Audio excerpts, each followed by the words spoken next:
Pyro Wizard Dragon here. This is part two of the brother story. If you haven't heard the first part, you should go back and listen to it. It kind of sets up this whole second part. Um, Outlines one of the two worst days of my life and just the feelings about my brother overall. It's a 60-page story. I read half of it. It took me about an hour. This should take me probably close to an hour too because it's 30. It's 2 more pages than what I read the first time. So here we go. I end with it was some kind of miracle that I got us home, got us back to my house without dying, basically. By the time I got my brother back to our two houses, he had regained some sense of coherence. I did not know exactly what to do and was still very much freaked out. I almost died. I really believed if I wasn't there that they may have really hurt or even killed him. It was a weird mob-like mentality that took over those guys. I'm sure they were all drunk and possibly coked up. Cocaine was very popular amongst the town residents. My brother was in my house at this point and still really drunk. And then he decided in his mind I was to blame or something for his pain and predicament, and he wanted to punch me and hurt me now after punching several holes in my living room and kitchen walls first, of course. He was really too drunk to succeed, and without hurting him, I was able to bring him to the ground and then literally drag him over to his home next door and dump him off at his house. When I got back to my house, Danielle was there, and we ended up shagging pretty much intensely for the rest of the darkness of that night. I had to work out the rest of my nervousness of the I almost died energy out somehow. The next morning, and this was all in 2011, so this has been 10 years since this particular night. 10 years and then some, a few months since this particular night. The next morning, I woke up very angry. I was angry at my little brother. I was angry at my fresh head tattoo that was bleeding from getting scraped on the dirty-ass sidewalk from the melee the night before. I was angry at the police for not showing up. I was definitely angry at the 7 guys who jumped my brother and me. I knew he had been an asshat, but I felt that him banging on a door repeatedly and yelling one more beer, and even the heckling and ass-grabbing did not warrant both of us almost dying. I had awoken after like 2 hours of sleep and needed results. First thing I did was go over to my brother's place and wake him up and take pictures of his face, chest, and back. He looked like Mr. Potato Head had grown a red beard. Then I walked down to the police station to press charges. I thought it would pretty much be simply obvious who was to blame, and I felt that at minimum needed to have on record that these guys almost had killed me. Well, to make a long story short, the cops told me they were sick of cleaning up drunk people's messes at the Pioneer Inn and other places in town and did not care. Well, I forced the issue, insisted on pressing charges for assault. They would not, and eventually actually charged me and my brother with drunk and disorderly and the 7 guys that attacked us all with the same and aggravated assault. But the public prosecutor ended up recommending to the court several weeks later that since they couldn't figure out who was at fault, so it'd just be easier to drop all the charges on everyone. But before that, I had called Tom Martino, a radio show, a public advocate radio guy who sometimes could help people with problems, more by just bringing awareness to this situation than anything. I figured that because Danielle had witnessed the whole thing there'd be no question of who was at fault and what had actually happened. I wanted to know why the police never showed up and responded to the call. I soon found out that many people in this town were loyal to the bar owner and the musicians and not so much to me and my brother. In fact, the tattoo artist at the shop I was apprenticing at let me go 2 days later because he did not want me to be associated with his shop. He was a pretty slimy guy. I was already over being his servant and covering for his own sick version of being a responsible adult, so that wasn't a complete bummer, although I just finally started to get my sea legs tattooing, and it would take me almost a year and a whole lot of effort to get back to tattooing at the consistency I was there. But when the police officer stopped me walking home to my house on the dirt road and rolled down his window and told me that the city of Ward had a lot of very old mining tunnels someone could get buried in and no one would know, and maybe I should let go of this whole Pioneer Inn thing and just forget it, or I might possibly get to see one of those tunnels, I decided it was time to leave. That was the last straw. From what I had seen of the world at that point, no one in a small town, or any town for that matter, takes on the police department without some sort of potential danger resulting. I just wanted answers, and I knew at that point I was not going to get them. So I packed up my stuff and I left Nederland. I only returned one more time ever to Nederland, with my father to pick up my weight bench that my brother had covered up with a tarp and stored in his backyard. I had my brother all convinced to leave, and he was still pissed enough to be vocal about his willingness to leave town the next morning. But one night of pillow talk with his wife changed that in less than 24 hours. I know now he wishes he would have left then. Much more tragedy and pain and sadness awaited my brother in that town, and I wish I would have pushed harder. But I've learned no matter how hard I try to push my brother into avoiding the neon-lit pitfalls and traps being very obviously marked in his upcoming path, he still would run towards them like a dog towards an abandoned barbecue rib bone. Don't worry, it's organic kombucha. It's not alcohol. About a year before I left Nederland, I'd given my brother another warning about a friend of his he allowed into his inner circle and potential danger I felt he unnecessarily exposed himself and his family to. A few years before my brother told me about his friend he wanted to introduce me to, someone named Scott Jones. He talked him up a bunch and told me how I would love him because he was crazy and tough and into conspiracy theories just like me. It's kind of funny when you get a reputation as being crazy. I learned my freshman year in high school after putting my head through a glass window in my English class that to me it was better that people feared me as a crazy lunatic than categorized me as a weak, geeky prey. But the problem with projecting that you're a little eccentrically crazy is attracting other crazy people, and like most things, there are levels. I do not know my exact level of crazy anymore, but it is less than it used to be, but it is most likely more than most standard humans. When two crazy people meet, there is a moment almost like when two people meet with glasses and compare their prescriptions, when you analyze each other and decides whose lenses are stronger. I've definitely met a few people that upon meeting I knew they definitely were crazier than me. And sometimes it's not obvious right away. Sometimes it only takes a second for me to recognize that this other person is way crazier than me. Scott Jones was one of these people. As a short backstory, I will tell you about one incident in the toy aisle of the Target in Boulder. I ran into Scott there one day. He is about 5 feet inches tall, pretty short for a guy. I'm about average. I'm a wee bit shorter than 5'11". I've known a few different short guys in the past, and there's definitely something to the term small guy complex. Many short guys I've gotten to know were more than quick to prove how tough and manly of a man they were despite their vertically challenged genetics. Scott was built like a French bulldog and was a black belt in kung fu. He could kick you faster than a snake. He could faster than a snake kick you in the face twice before you blinked once. And he was loud. He would unconsciously get louder the more passionate he became about a subject. My mom and my brother and I also talk like this, and in my family you had to increase your volume to be taken seriously or even heard at all sometimes. We are loud talkers. My mom is both loud and a close talker. My brother's wife Chastity could talk the ears off an elephant and is louder than one also. So Scott fit in with our tribe. I got to know Scott over the next few years, and in a lot of ways my brother was right. We did have some things in common. He came from a much more destructive and violent past than myself. Years of institutionalization and physical abuse, similar ultra-religious upbringings, and apocalyptic primings of future dim realities of pain and suffering we all would behold because of unseen forces of demonic and angelic realms we could not behold with the eyes we had now sort of upbringing. I had empathy for him and could understand how his past could permanently mess someone up. I did at one point call Scott my friend, but I would never want to have a casual lunch with him in public or have him visit me in a professional setting. He was too unpredictable, unstable, and had a mouth like a sailor on a shore leave after a few beers and loved to talk about crazy stuff.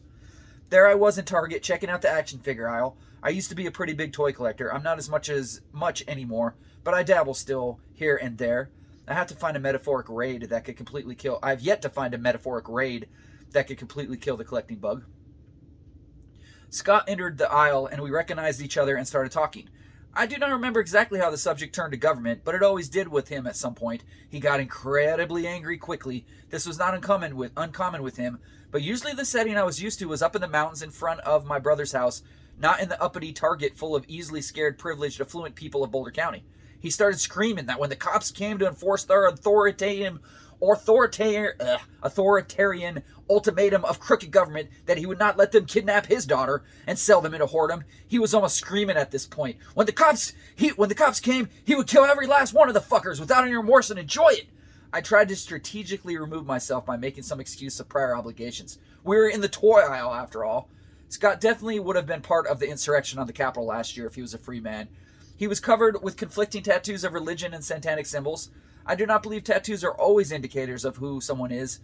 They can be, but more likely an indicator of who they were at one time or who they at one time wanted to project. But often the outside does reflect the what is inside one's heart, but I generalize a lot. Scott had 2 children, a little girl named Sadie and a little boy named Michael. Both looked like Faye children. They were like real strawberry shortcake creatures come to life, cute as a button and innocent and sweet. They were very quiet in a way. I recognized it from my own past. I was a pretty quiet child until I was about 13. It was the safest behavior to not accidentally catch the unwarranted wrath of my mother's volatile temperament. His children had developed similar coping mechanisms. His wife was Debbie Pimento. She was very much an opposite of Scott. Even-tempered, nice, not paranoid, able to hold down a job. She and Scott and the kids came to my brother's house almost every day for years. His kids and my brother's 3 daughters all became friends and were very close. His wife and his brother's wife were definitely best friends. One day there was a conversation taking place between my brother and his wife regarding Scott. I could tell had an air of tension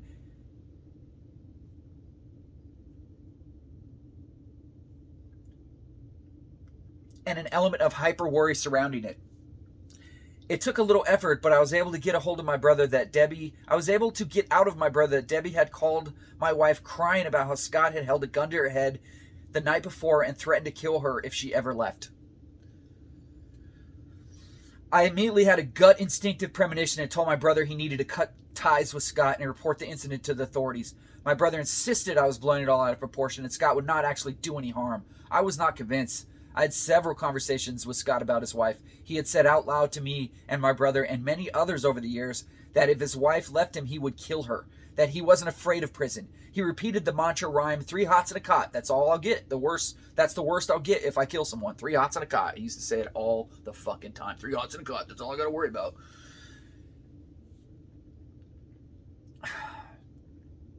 I knew he would hurt someone someday. He was getting increasingly worse, angrier, and more paranoid.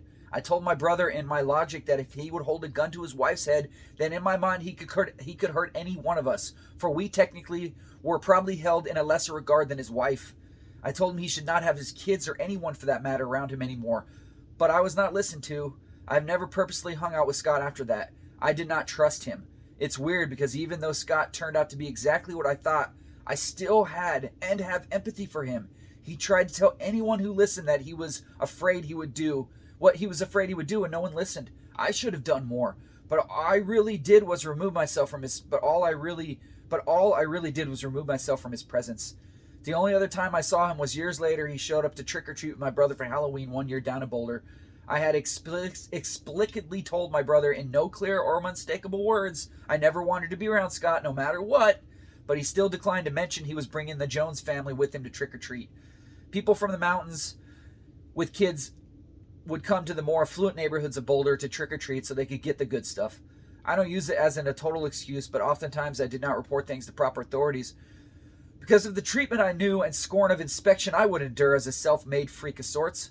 I felt ultimately I would not be taken seriously anyways, and previous attempts at getting the safeguards of modern American life have made me a little more apathetic in some ways, and more than I would like. It's easy to come to the conclusion when dealing with bureaucratic entities that no one cares. This is one of the times I wish I would have told someone, although I doubt in the end it would have mattered.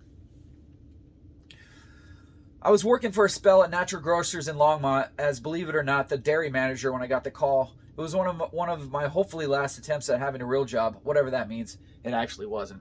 I worked for 2 days as a janitor this year for the state of Kansas.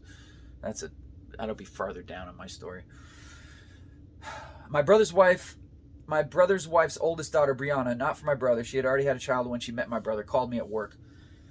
She told me Scott had choked his wife to death at the trailer park on North Broadway in Boulder, where she was staying. And even worse, after he killed her, he went and got his son, Michael, who was probably barely 10 years old or so, and made him stare at his dead mother's body and explain to him why she deserved this, and he had done it. It was terribly tragic. I probably seemed really cold when I told her I wasn't surprised and tried to warn my brother about how I saw him doing this or worse years before. It messed up my brother, his children, and his wife. They all were super close to Scott and his family, and my brother's children never really properly grieved the loss of Debbie. Everyone in my immediate family and circle of people he invited into his life could benefit from a few years of therapy. This particular situation haunts me sometimes, but not as much as the next time I tried to warn my brother of a friend he let into his circle and shouldn't have. My brother was generally destructive as a child and teenager. Both me and my brother are very hard on things in general, but not just inanimate objects, people too. And I seem to have an uncanny ability to be the lucky one, always holding an object when its functionality finally quits and breaks, hence not wanting me to borrow much unless it's tough or cheap to replace. My brother has this ability, plus objects have an additional 60% chance of just exploding or being dropped. In his defense, he does have a ridiculously high rate of sweat that pours out of his palms, which causes problems gripping things. One time for no reason, he systematically broke all my collection of G.I. Joes. This was my last year of junior high before I was in high school. Every figure and vehicle and accessory. It was methodical. He really made me angry because I literally had nothing in my mind to deserve this. I had done nothing in my mind to deserve this. He liked these figures too. I mean, he systematically broke them. He broke every thumb, every joint, all the wheels on the vehicles. He ripped and destroyed this collection that I had like a psychopath. Like I came home and it was like one of my prized collections, and he just dismantled it from head to toe. There was it was junk. It was complete garbage. He destroyed this collection of mine. It was methodical and really made me angry because I literally had done nothing in my mind to deserve it. He liked these figures too. One time he did something to anger my parents with his mini boombox, and my parents took it away with the threat of not returning it. He was 11 and already very destructive. When they left, they took off. He fished it out of the closet where our parents had put it away. He took the boombox into the living room and got a hammer and spent about a half an hour systematically destroying it. My parents were so shocked by the destruction that they just pretended that nothing had transpired at all. They were also a little scared of him at this point, I think. My brother and I both were punished physically by spanking, more like beatings actually. My mother used to require us to pull down our pants, lean over the bed, underwear and all, so we'd feel it on our bare skin. My mother oftentimes would increase the intensity as she spanked us, reciting admonishments and justifications for the beating. The angrier she got, the more intense the whipping. Oftentimes she would lose control of the belt, my father's belt, and the buckle would hit us on the side or middle of the back. I cried as a child and learned not to argue and stay quiet to avoid this and the other tools my mother held in her belt to punish us. My brother did not cry, and the older he got, the more often he would laugh insanely just to piss off my mother more. And inevitably, this would lead to more intense beatings, and the pattern would repeat until my mother would literally wear herself out. I was removed from this situation by circumstances that happened when I was 15, and my mother never laid hands on me again. My brother, when he was 12, were back in California. My brother, when he was 12 and we were back in California, picked up my mother by her throat and lifted her off the ground about 5 inches until she was eye level with him after my mother attempted to slap and punch him for smoking cigarettes. My mother never lifted a hand to him after that again. I definitely paid attention and have been a news junkie since 9/11, but never voted until Obama ran. I loved Obama and still do. He was the classiest, most diplomatic president we ever had. He inspired hope in me more than any other politician has, and I watched every speech he gave with delight. I voted for Obama twice. I only mention this in regards to my brother because some of the worst arguments I had with my brother was over politics. My brother and me were programmed by my father to believe it did not matter who we voted for because it would not affect us because we were poor and both the Republicans and the Democrats were shitheads, and that they were bought by the rich, and neither party gave a rat's ass about you, no matter who won the cards. Who won the cards were always stacked and always would be. I believe this for the most part, and still sometimes do, but I started to care more in my 30s. I definitely paid attention and have always been a news junkie since 9/11, but I never voted. This was my father's philosophy about politics and his justification for apathy. This was my father's philosophy about politics and his justification for apathy and not voting. I felt the same until Obama ran. My mother generally voted for whoever the church said growing up until Trump ran for president as a Republican. Even my mother was not dumb enough to vote for him. I literally begged everyone I knew to vote for Hillary and caused more than one argument I would have rather avoided. I got so sick of hearing about Benghazi and emails and all those on the right and all the weak sauce arguments they had. I still believe the only reason Hillary lost was because she was a woman, and stupid men run this world. But I digress into politics, and it's too soon in the story to talk about that. Plus, most people don't give a friggin' flax flapjack about politics, so I'm not going to go into it too much. In junior high, my brother was bigger than most seniors in my high school, and my brother was good at fighting and naturally mean. I used these attributes to enhance my ability to make money and arranged a few fights and bets with other older high schoolers. I only did this a few times because my brother was going to seriously hurt someone if this continued. I watched him more than once lift someone off the ground with his uppercut. And oftentimes, amongst young men, the second biggest guy always has something to prove amongst a gathering and will focus on the biggest guy to make a point about how long and strong his dick or something is. That good old toxic male shit festering to a violent head inevitably. My brother was often the biggest guy. We were at this impromptu punk show in a way too small of a venue in a coffee shop in Lemon Grove, California one time when this happened. I saw these three young guys come in and eyeball my brother and see what his deal was. The crowd was not exactly a mosh pit, more like a pre-mosh pit convulsion. A lot of elbows and headbanging, but no actual stomping around in a vicious circle trying to punch one another. My brother bloody lived for mosh pits when he was younger, and I knew he would gladly enter the fray, and even now, if given an opportunity. I watched him really hurt people in these, and it was kind of weirdly socially accepted. Everyone entered a mosh pit consensually and knew they might get hurt. My brother, being in one, ensured it. And I'm not talking about people having to be taken out, and I'm talking about people having to be taken out on stretchers and pits being stopped because the blood was making it all too slippery. These three guys came up behind my brother, and the biggest one purposely ran and elbowed my brother mid-back. I saw this and just waited. I knew it was coming. He turned around and just gave the guy a hard look and went back to enjoying the music. It wasn't a place that was big enough to really mosh in anyways. The second time the guy elbowed my brother calmly turned around and just wagged his finger in a no-no motion as a warning. The third time he was waiting and pivoted on his foot, ducked down, and came up like Mike Tyson from below with a serious leveraged uppercut. The guy flew up and caught serious air before landing at least 5 feet away from his previous location. It was truly impressive. This guy and his two friends just stumbled out with their tails tucked. He had a gift. Maybe it was genetic. My grandfather on my dad's side was Golden Gloves in the Army and boxed against Jack Dempsey.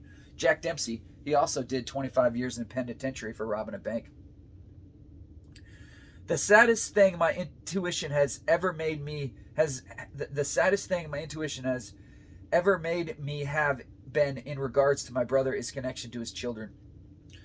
There was a time when my brother traded his for sure Section 8 housing to grow weed up in Nederland for free rent and being a middleman. His wife worked part-time at a community center there in Nederland, and at this point his older daughter was 13, I believe. His daughters are all almost 1 year apart and are all redheads, as is my brother, myself, and both our wives. His children are beautiful, fey creatures of wildness and definitely raised in a way by savages in the mountains.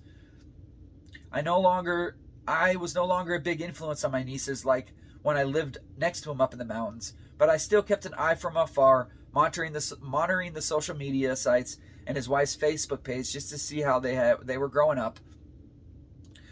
I was moving out of a large presidential suite my wife and I had been living in when my brother came to grab a speed bag, heavy bag, and a stand combo I was giving him because I did not have room for it where I was moving. My brother had arrived with this guy I'd never met before to help him, named Michael. And I'm not going to use his last name because it's still in litigation, this bullshit.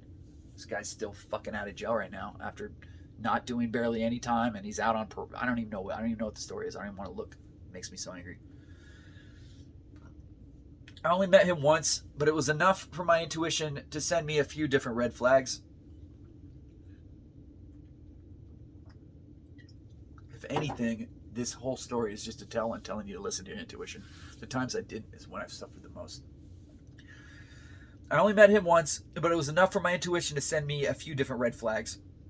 My brother talked up this guy about how anti-government radical he was. He loved about this guy. I saw him and I read the signs, and they all pointed to me at the minimum of instability and confliction. I try not to judge people by their tattoos, as I have been judged rather harshly for mine, and many assumptions have been incorrectly made. But sometimes you can take people at surface value. If you run into a guy in East Los Angeles that has psychopath tattooed across his forehead to accompany his crown of Jesus thorns permanently etched into his forehead, it might be safe to assume they have some confliction issues. Or maybe they're in some weird movie and it's makeup. But you might want to, just in case, assume it ain't. This Michael guy had very religious Jesus tattoos and Bible verses, but also very occultic and purposely designed to be scary and satanic looking right besides the religious ones. I get this on a certain level, and thankfully I have been given plenty of time and introspection to remedy the paradox of my time in both realms. But not everyone has been given that, and a lot of people allow their confusion or disappointment in attaching themselves to certain thought and belief structures that do not function in reality or are just plain illogical crap to drive them to angry fanaticism to justify their insanity and hate. I'm still trying to understand, and being a former child fanatic, I feel my perspective is unique and admittedly biased by my experiences. This guy worried me for some reason right from the get-go. He never acknowledged my wife and generally had that angry short guy attitude I've seen before in guys of his stature. As time passed, this guy was let into my brother's life more and more. He allowed this guy to watch the kids along with his own 5 kids. I thought logistically it would be hard for one person to watch 8 kids all by himself, and I did not understand why my brother and his wife wasn't there too. I dug online into this guy a little more when I saw him taking my brother and children to Muslim mosque in Boulder. I didn't care so much that they were exploring a different religion. Actually, I don't like any established religion, but that's a different issue. I'm more minded that my brother was not there to ensure that this guy was not filling their small, impressionable heads with fanatical crap or misogynistic ideals, both of which I felt this guy openly displayed. After researching this guy online, I came across some of his writings where he converted to Islam in prison, where he literally sacrificed a lamb in real life by killing it in some real ritualistic fashion for his newfound faith. He described with too much glee, I felt, the blood running down his hands and his enjoyment of the actual death, for me to not really be worried. So I decided to try and warn my brother of what I felt. I think it was the worst argument I've ever had with my brother. I tried to explain to him not only but my wife also felt he should not let this guy be in charge of his kids. I asked why he was unable to keep an eye on them or his wife. He was really busy growing weed and couldn't be bothered, I guess? Or his wife's twice a week at most job took up all her time? I already had lost respect for his wife. She was very stupid, loud, and lazy. They both failed in the only job they had as parents, to love and ensure the safety and protect the innocence of their children as long as realistically possible.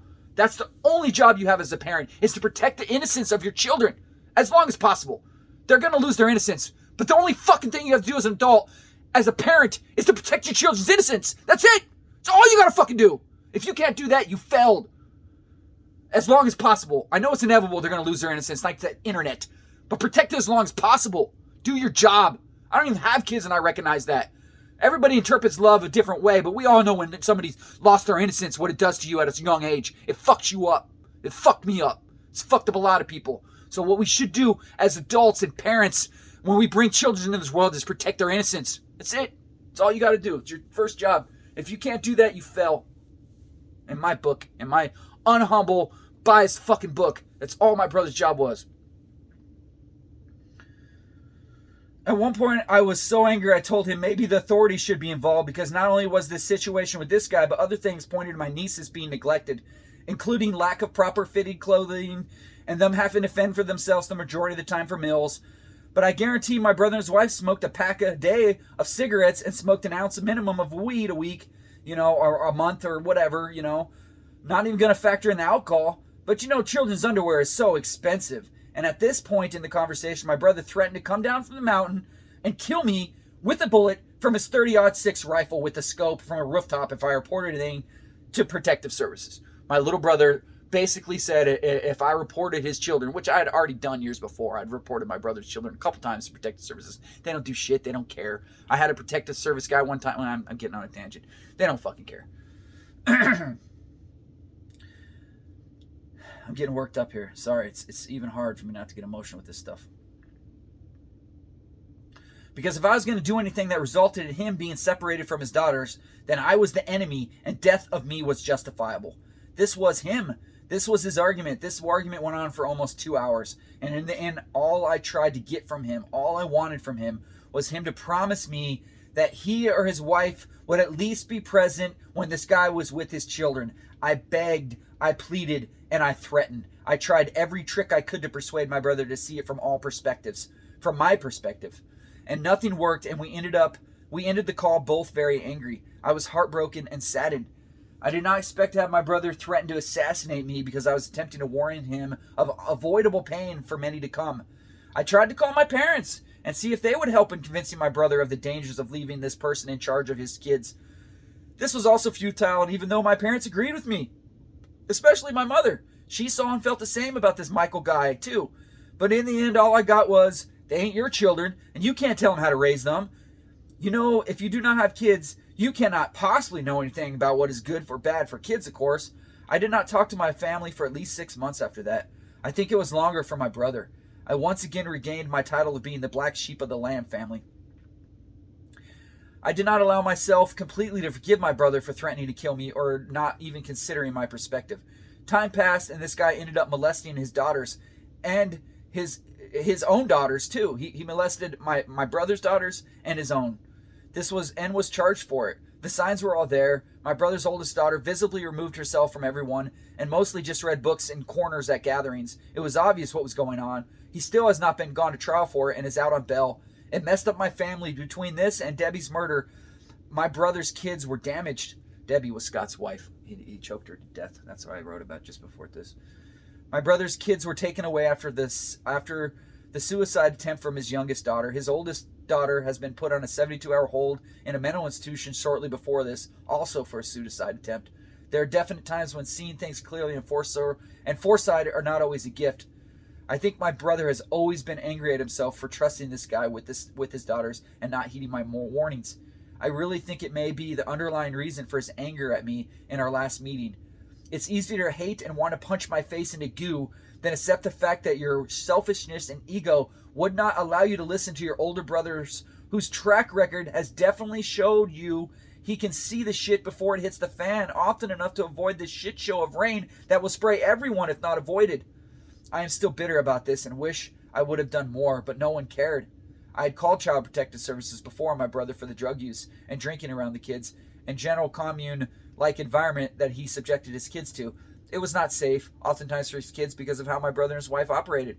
But nothing was done, and nothing was charged, and nothing changed at the time.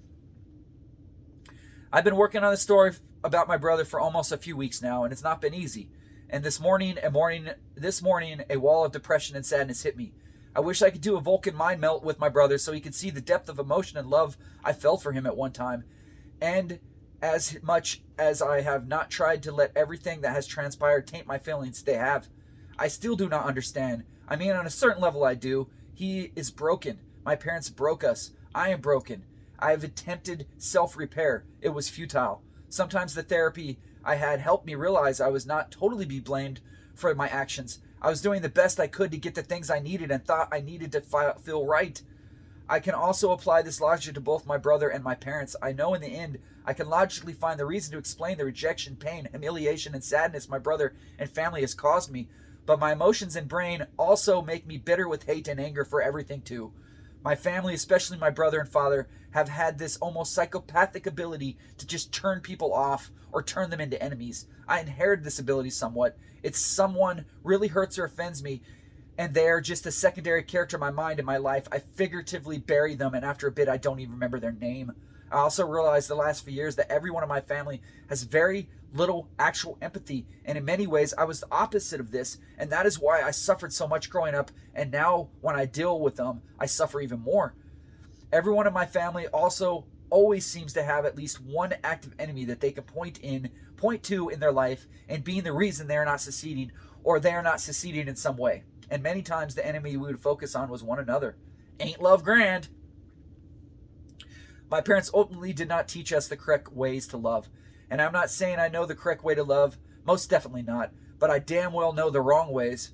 That much was definitely taught to me. Making someone ashamed of their physical appearance or physically causing them pain is not a way one shows love. Quite the opposite.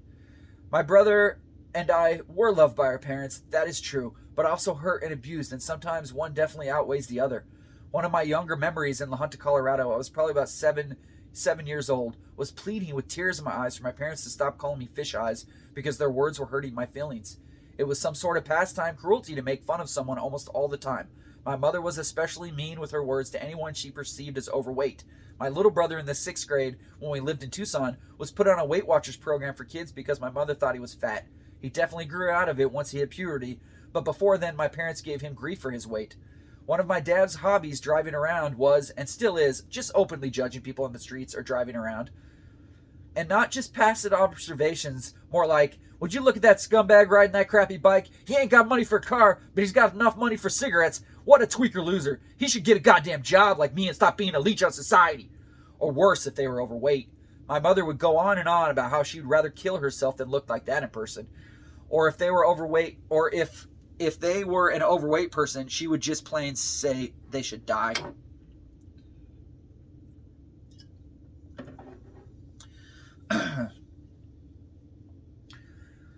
They stopped being so mean when my wife entered my life because, for one thing, my mother-in-law or wife wouldn't tolerate it. One time my mother said something about how all homosexuals should be put on an island and it should be blown up in front of my mother-in-law, and got a look of displeasure from my mother-in-law that stopped her from further digging her hole of hate. But the pandemic made my family revert back to their original operating system, which for me has been hard to witness. I had hoped the change I had seen in the last few years I had been with my wife was sincere and not just a display case decorated for my wife and in-laws for show. It has been harder and harder to be around my family and my brother when it is just us because they expect me to be like I used to be. I have changed. I feigned being like them many times, like a million, to not be focused on as different from them, and then easily turned into the enemy, as we all were, that did not think like them when I was younger, just to survive mostly. But I've known since I was a child that I am nothing like them in so many ways. And in the last few years, it's been hard for me to just want to literally run away after 5 minutes of being in their presence. My brother, too. He thinks he is so funny to make fun of people whom he judges as not worthy. I'm guilty of this behavior also, but I've tried to break myself a judgmental way of looking at people. It is tiring and one-dimensional, and you miss out on so much beauty and perspective of other humans when all you focus on is the things you feel are wrong about people, especially when it's just the shallow, superficial things that don't really matter that much. It's still hard and hurts to realize that my family is the worst thing for me, and I don't need to have I don't need but have to completely cut them out of my life for my own sanity and safety. But it is still just as confusing and painful, and part of me still wants to try to think maybe there is something I could do so they would love and respect me the way I should have been as a brother and a child. But I know if they haven't figured it out by now, they never will. One time when I was almost a senior in high school, my brother ran away and tried to join me on the streets. He shaved his head bald and started wearing camouflage. He found me downtown San Diego, and we hung out at a coffee shop. At one time, my brother looked up to me and tried to escape my parents too. I was homeless right before that, and being homeless, I got into the teen shelter / school run by St. Vincent de Paul. It was called the Tucson Teen Center. My brother wanted to try and get into this program too. I used to really be into this pen and paper role-playing game called Rifts. It was a post-apocalyptic world where mankind was crawling out of the hellhole of almost being completely eliminated. Magic had returned and technology had greatly advanced. Rifts in time and space opened, and other creatures and entities could now come forth and go, in these rifts onto the earth. Think of Lord of the Rings combined with Star Wars, but in a future Mad Max world with portals and mutants and Atlantis reemerging. There was a whole section on Atlantis in this Atlantis supplement book about Atlantean tattoos that I truly credit for me being covered with tattoos even now. You could be anything in this world you can imagine. I love this world, and the main player's handbook was a book I would escape into when things were tough in my life. Fantasy has always been a great way for me to deal with the shittiness of the world. It's funny, no matter how scary or crazy or unfair the fantasy worlds I lived in mentally were still not as bad as the real world in which I lived. I ran a game with my brother at a coffee shop when we met up. I had him roll up a character. He rolled up a Cyclops juicer who had a drug addiction. It's just ironically funny. It's ironically funny, sad, because in a lot of ways, he became a lot like that crazy character when he grew up. My brother did not even make it 2 days with me on the streets before my parents called the police to have him brought home, something they never bothered to do for me. This is still one of those things that still hurts even to this day. Why did they care so much for him, and I was so easily and repeatedly thrown away like trash? Was it because I was vocally objected more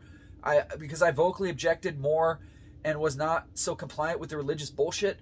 My brother was more like them in ways I was not. Or maybe they just figured I was a lost cause and they still had a chance to redeem him. I don't know. And as more time passed, so many of my questions will never be answered because those that could, won't, or are now unable. My family also has an amazing ability just to forget the things they have done that have caused pain. I try to forget, but oftentimes these things I have done to cause others or myself pain come back to me at 3 a.m. like some kind of Christmas Carol ghost, never letting me forget. I think it was right after my brother picked up one of those chair desk combo connected things they had in school and threw it at his math teacher head, almost hitting him. Sorry, I got a little ahead of myself there. I think it was right after that my brother picked up one of those chair desk combo connected things they had in school and threw it at his math teacher's head, almost hitting him, and removed all the T&L buttons from the typewriters at Helix High School and was sent to Chaparral High School, a kind of pre-prison institutionalized training ground where they sent problem students in high school. It was there he started lifting weights and hanging out with little thugs. My brother had almost perfected his overall ability to physically destroy stuff with his limbs and other tools he had disposable of, and since junior high had wore military steel-toed boots and easily acquired at the North Park Army surplus store, ran by an intimidating in a clinical sort of anesthesiologist old German guy sort of way. One did not have to search hard to find an iron cross or swastika in this place. One time, me and my brother and two other friends, Matt and Donnie, were standing outside of a Meineke car service business near the back of the lot. It was a place we could walk from Donnie's trailer park and smoke some weed in the city and not easily be seen by passerbys. Such places were always remembered and used for weed consumption. There was a concrete wall that had dirt stacked up against it from behind of the building of a hill that was on the other side that separated the business from a residential property. My brother bet his buddy Matt $20 that he could destroy the wall with his feet. Matt took the bet. My brother systematically crushed the base of the foundation with less than 5 hard kicks and completely demolished this easily over 4-foot concrete wall that had a whole fucking wall of dirt on the other side that was pressed up against it. And completely demolished this easily 4-foot concrete wall with just anger kicks. It was actually pretty impressively scary and made enough of a ruckus we fled afterwards. My brother and I often used acts of stupid courage or unreasonable conceived ideas of sheer chaotic destruction to impress our followers/friends.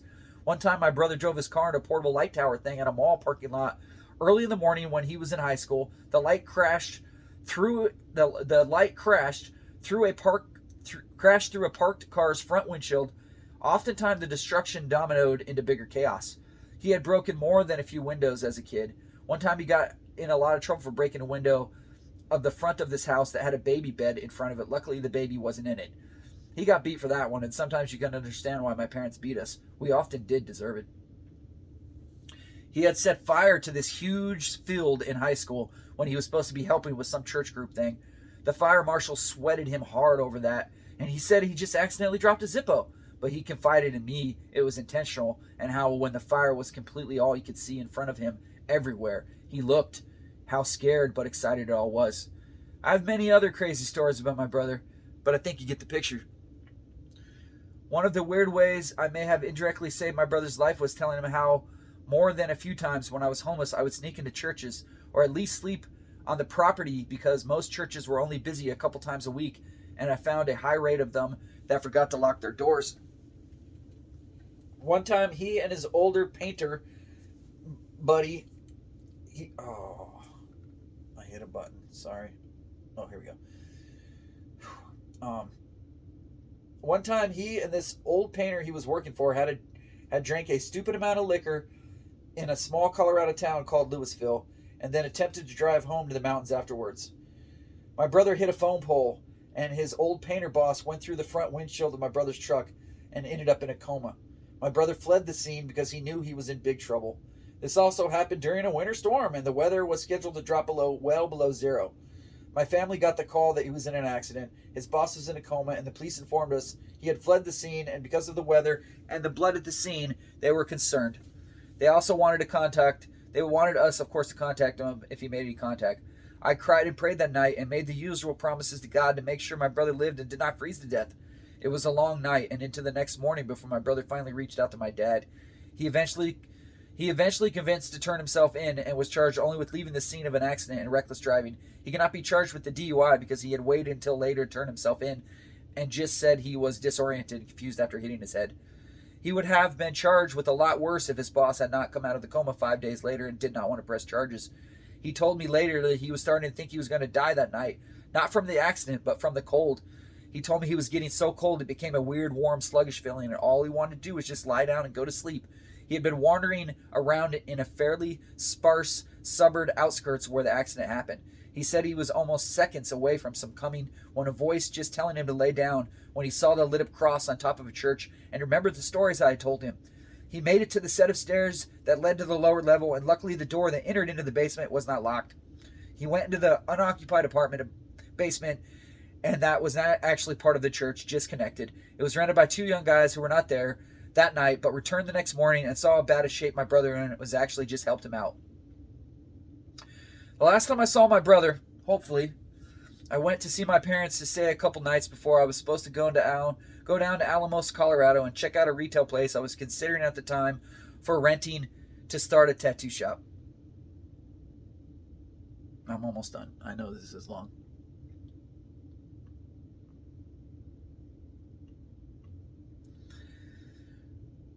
I originally was not supposed to stay with my parents, or worst, I originally was not supposed to stay with my parents, or at worst, maybe just one night. My gut told me just to go home or rent a hotel room, but I had not seen my parents for almost a year because of the COVID pandemic.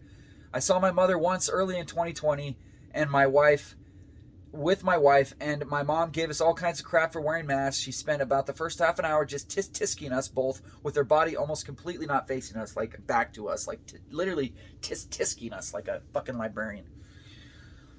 With her body almost completely not facing us, my dad and mom both believed the pandemic was just all made up to corral people into their homes and take full control of the population in some sort of dystopian way.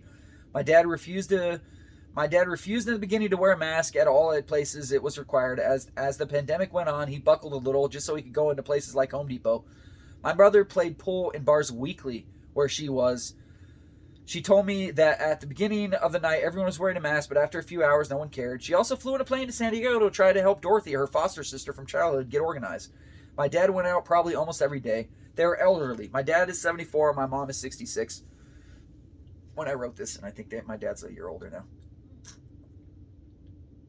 I was worried they would get the virus and called them a lot and tried to convince them that the pandemic was not some sort of fake news, but they just put their head in the sand even deeper as they got older. And the fact that they would not even get a sniffle during the whole thing further convinced them that the whole thing was made up and I was a complete dummy for wearing a mask and a bigger fool for getting the vaccine.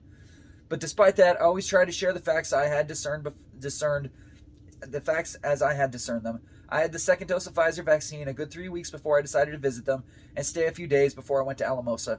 And even with the vaccine, it took me a few times to go into public places again before I was not completely panicked. I mean, I would have random panic attacks in crowded places before the pandemic. I would want to run out of every movie I sat in whenever anybody coughed before this pandemic. And I think I'm completely cured of ever wanting to eat indoors with others in a restaurant or see a movie on a big screen ever again. My germophobia is one part just my paranoia, one part taking bloodborne pathogen training yearly as a requirement to be a tattoo artist, and one part just logic in my brain. I mean, I spent over $700 in 2020 on the RZ mask brand mask, which I researched in March, and they were higher rated even than the R95 mask. I wouldn't allow my wife to interact with anyone in person. We were lucky enough that she was able to work from home for almost a year until we both were fully vaccinated. We had groceries dropped at the door, and I Lysoled everything that came in the door twice, including the mail. I was taking no chances. Despite my cautions, I still had a drunk push his way into my house at 2 a.m. This is a crazy true story. This happened during 2022.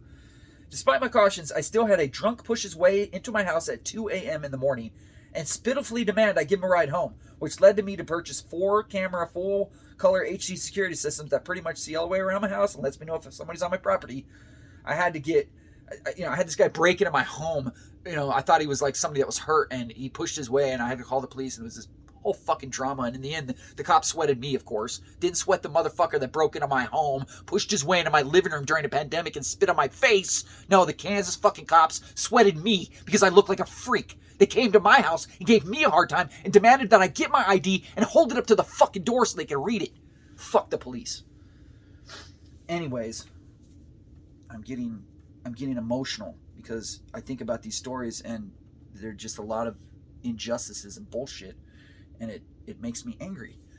And that anger, I don't know how it's just part of me now. I was in therapy for 7 years because of my anger, and I never have yet to figure out a way to calm the beast except for sleep, and even then the nightmares, you know. And I'm trying to buy time because my thing went kabooey. So what do they call that in the theater, in the middle, when you get to take a bathroom break? Oh, plays, I can't remember.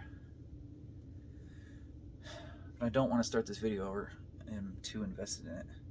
Now I gotta find my place. Sorry, I unplugged it. I broke my computer yesterday. I had a nice computer with the type, and I was able to, thanks to my wife, she saved all the data and the pictures, but I hit the keyboard with my hand out of anger because it hadn't been working for about 2 weeks, and I finally just smashed the keyboard. But luckily the tablet still works. It was a tablet computer combo.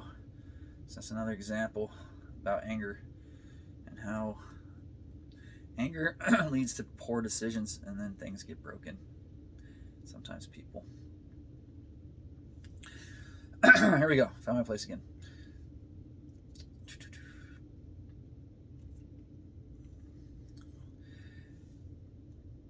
So the drunk pushed his way into my house. You know, I had, during the pandemic, I had that happen with this random stranger here in town at 2 o'clock in the morning. Pushed his way and spit on me.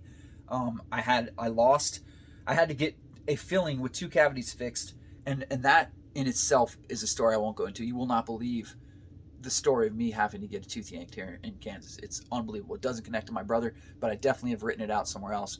It sounds like something you would think would happen in the 60s.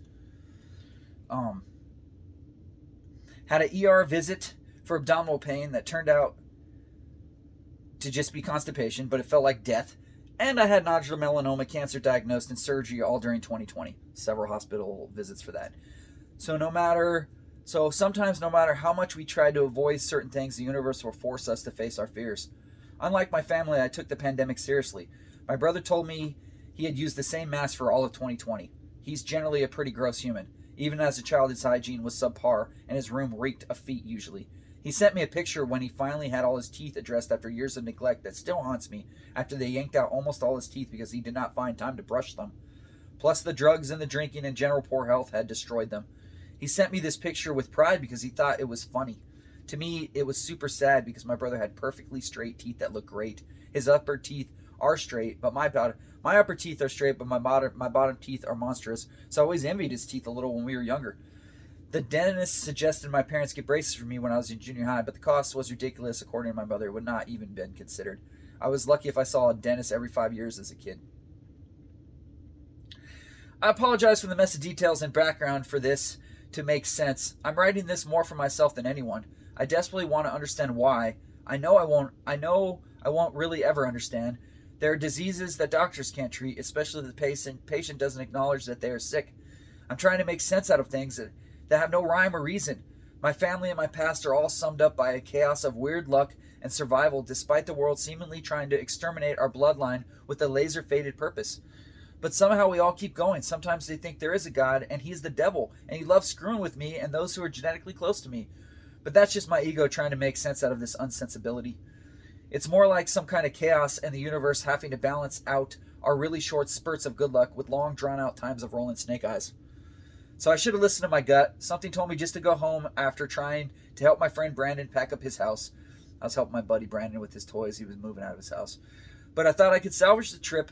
Plus, I wanted to check out this really cheap retail space and see if it was a viable option to open a tattoo shop in Colorado. I did not like the idea of staying 2 nights with my parents, but I also did not think it would be bad if I just stayed there at night and kept myself busy during the day. Boy, was I wrong. The second thing my dad asked me was what size pants I wore. The second thing my dad asked me when I came is what size my pants were.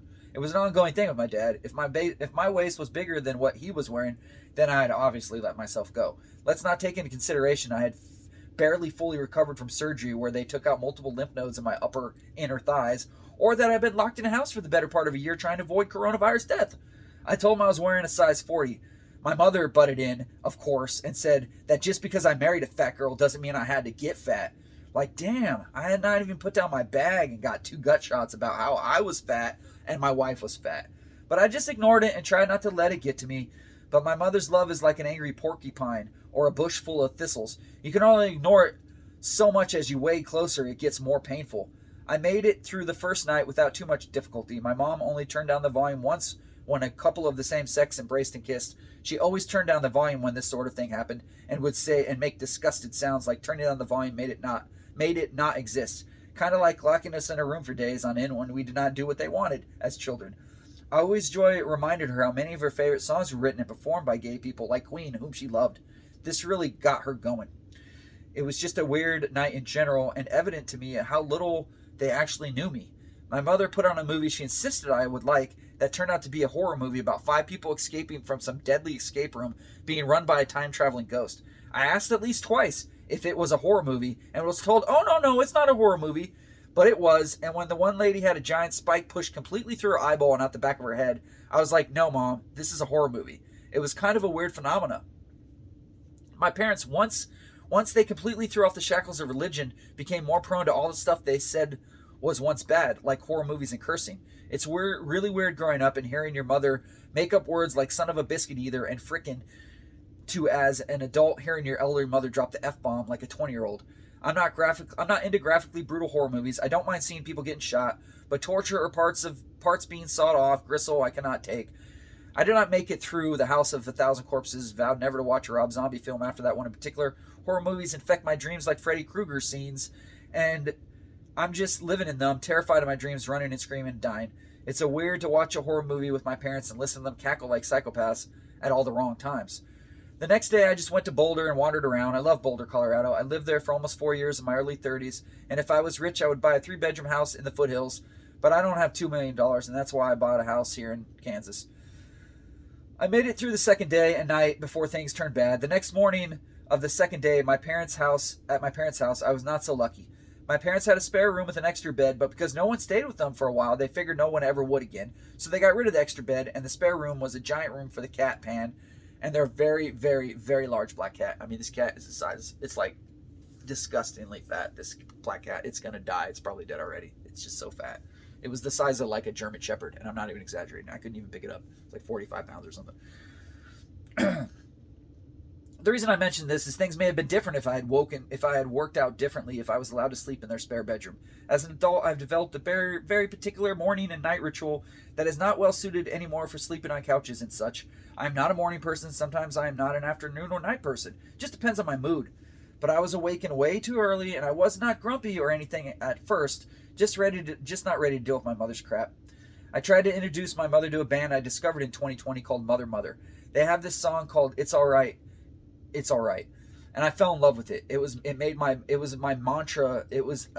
I fell in love with it and made it my mantra to get through many days. Part of the chorus repeats, it's alright, it's okay, it's alright, it's okay. You're not a monster, just a human, and you've made a few mistakes. It's alright, it's okay, it's alright, it's okay. You're not gruesome, just a human, and you've made a few mistakes. It's alright, oh, it's okay. So yeah, it's a campy song, but it's positive, and it made me feel like things were going to be alright. So that's why I played it for my mom, because it got me through 2020. I listened to it like every fucking day. It was a mantra. This song got me through the pandemic, and it's brought me much joy and tears. I was trying to share this with this and another song called So Down with my mom. And like usual, when you expose your vulnerability to a predator like shark people, they go for blood. My mom just laughed and laughed at me for liking this song.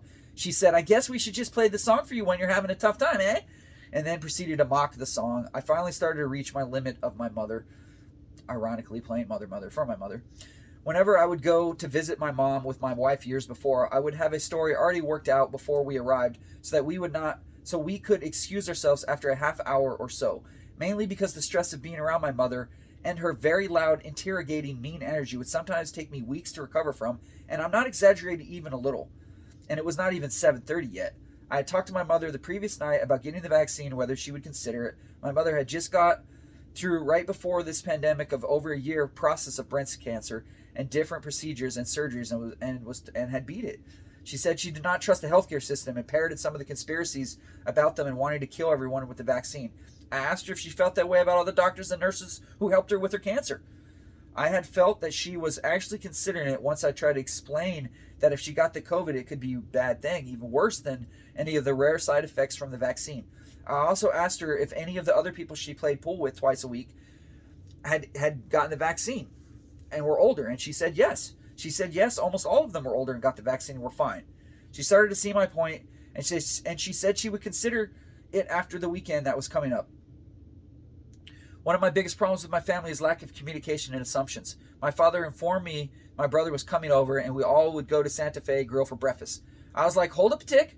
I am still not eating indoors at a restaurant yet, I told them. I did not feel comfortable eating indoors yet with strangers. I also reminded them that we had already discussed this sort of thing before I showed up, but it did not matter. Once my family had something in their mind, there was not much that could change it, myself included. So right before my brother showed up, my mom was trying to show me a craft project she was working on with this wooden necklace holder thing she was painting. I don't know exactly what she wanted me to say or do, but it was obvious I was not giving her the response she wanted. My mom is a close talker and loud. I started to walk away from her because she was thrusting this project in my face, and it was still a little too early for anything except for maybe fistfuls of cash to be thrust in my face, or a cup of coffee and chocolate, maybe. Those are the only things I really want to thrust in my face early in the morning. But not a half-done craft project accompanied by too early screeching. I said something like, that's cool, but I did not go overboard like she wanted, is all I can guess. And as I walked away, my mother started literally mocking me in the kitchen, doing this crappy impression of my words and how I reacted. I was more than annoyed with this, so I told my mom, you know what? I did care for a minute about your project, but now I don't give a shit. Mainly because I had once again reached my threshold of being made fun of. This shit had been going on for over 40 years in some ways. This probably would have gotten it worse, but at that moment, my brother showed up. My brother came stomping in as usual, put in his cigarettes out with his fingers and shoved in the butt in his pocket. My brother usually smelled bad. I mean really bad. I used to attribute this to several rotting teeth in his head, but he had them removed. I used to require he showered right before he saw me years before when I tattooed him on a regular basis. I mean, and I'm not even exaggerating when I say he smelled like death. The last few years he just abandoned all self-care and hygiene and bragged about it. He used to look like a brawny, well-groomed Viking when he was younger. Now he looks like a homeless caveman. He has a very long ZZ Top-like red beard that hangs about an inch down on his face, and he has a beard that hangs inches down on his face, and an abundant amount of hair that actually grows on his entire neck. He's very hairy in general. You can count my chest and back hairs on one hand, and I'm glad I'm not hairy. Hair carries more bacteria than anything else on the human body. Maybe this vast amount of unwashed hair is why he stunk, and the fact that he used his pockets as an ashtray. My brother was visibly angry. He was usually angry nowadays, and not in a smoldering sort of way. His kids had been taken away from him several months before, when social services really started looking into him after what his children had said to the social workers. The social workers were required, after his second child's suicide attempt, social services started taking the fucking shit seriously. The social service people were requiring him and his wife to get tested 2 or 3 times a week in Boulder. Or if it was the weekend, he would have to go to Longmont. All of this made it difficult for my brother to get any real work done because of the commute he had told me. Plus, his wife did not work, so they had to shuttle her. She did not work or drive. So, if she had to be tested, he had to shuttle her down. It was random and thorough. At first, his worker took a great dislike to my brother and his wife. Not really surprising. My family has developed a very effective way of being super threatening by our body language and eye energy. We can say hello in such a way and shake your hand when you feel very uncomfortable and start to wonder where. I'm sorry. Let me start that again. We can say hello in such a way and shake your hand when you feel very uncomfortable and start to wonder where the nearest exit is. I need to rewrite that. That's a little clunky. He was angry for some reasonable reasons too. That guy Michael I talked about later was out on bail and his trial had been postponed to the fall of 2021, almost 2 years after he molested my nieces. There's still no justice and he was free. My brother finally had figured out about 6 weeks before that even though weed was legal in Colorado, his social worker handling his wife's case in regards to his children was, in his words, a weed Nazi, and as soon as he and his wife agreed to quit smoking marijuana, his attitude totally changed towards them for the better. The side effect of this was my brother was completely sober for the first time since he was a teenager, and it's what made him very angry. Weed is addictive, and I know from experience and a lot of pot smokers who have quit smoking to get pretty emotional as a withdrawal effect. I have experienced this many times myself. My brother was having a rough go at it for a while now. I can only recall 3 times my brother has cried, and only twice when I have seen my father cry. The first time I remember my brother crying was when his dog Spencer died. I'm not a dog person, but even I like Spencer. He was a giant Marmaduke like Akita who loved and was loyal to my brother. If my brother left, he would not eat rest, or sleep until you returned, and would sit upright at the door like some sort of gargoyle sentinel. He would announce my brother's return whenever my brother returned from a trip away, with his long head thrown back and a howl that was unmistakable. His king had returned. He only barked if there was a good reason, and it was overall worth more than his weight in gold. When he died, I found him and had to tell my brother. My brother cried. My brother shed a few tears one time when he set his beard on fire on the stove lighting a cigarette. He loved his beard. He cried that day too.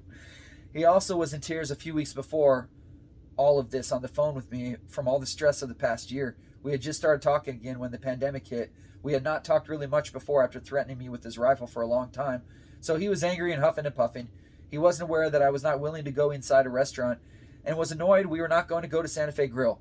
Before we all started talking, my brother and my mother started talking about how stupid wearing masks were.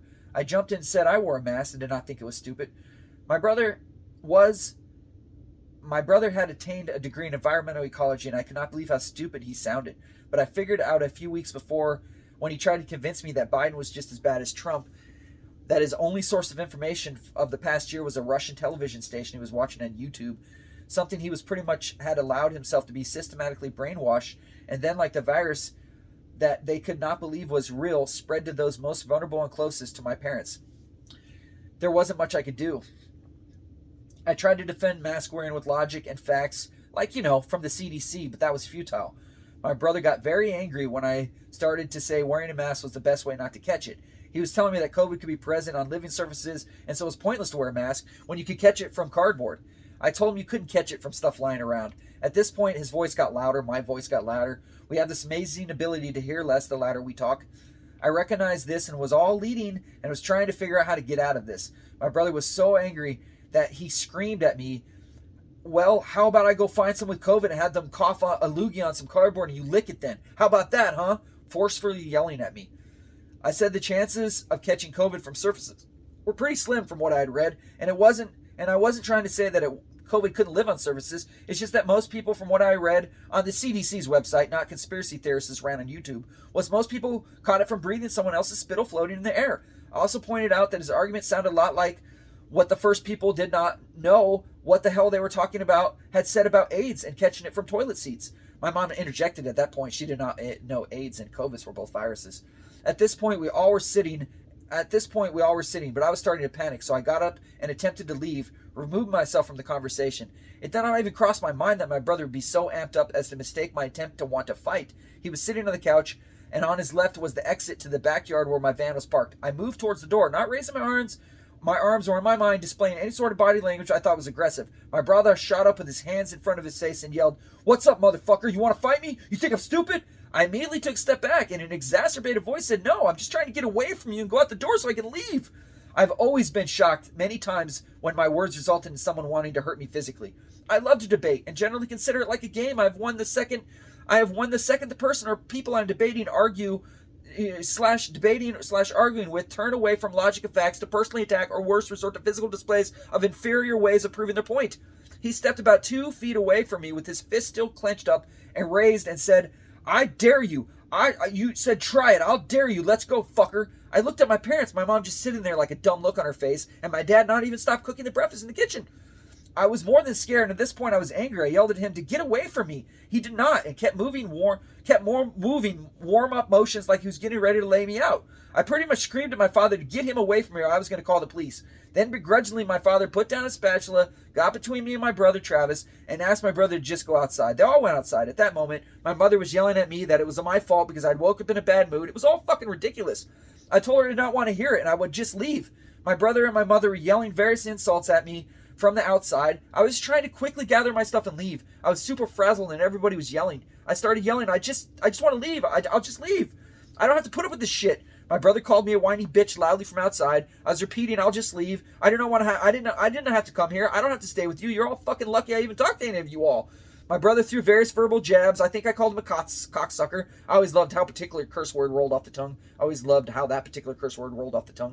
But I wasn't going near him. At one point, I called my wife so she could hear how ridiculous all of this was. It was loud and stupid, and once again I had allowed my family to drag me down in the shit pits. I hung up on her at a certain point. I'm pretty sure she told me just to leave, and I was trying to safely.